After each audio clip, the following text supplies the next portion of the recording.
يشوفوا الصاروخ زي هيك والشظايا هذه، فبقول لك تبع الجهاد الصواريخ الجهاد الإسلامي هاي. ايه؟ فهم بيقولوا تعاون الجهاد الإسلامي.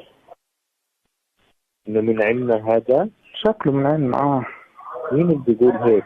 بيحكوا إن الشظايا تبعت الصاروخ إنه شظايا محلية مش زي شظايا ايش بتقول؟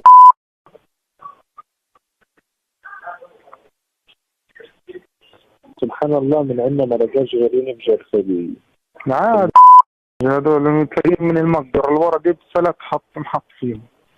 ايش ايه؟ اصدر بتلاقيهم طالعين من المقبرة اللي ورا المستشفى المعمداني دي اللي هو فسه ونزل عندهم. هو في مقبرة وراه؟ المعمداني ولك عند الساحة بالضبط. هي وين لما تدخل على الساحة؟ أول ما تدخل على الساحة تدخلش على البلد، عيدك اليمين في مستشفى المعمداني. عرفتها.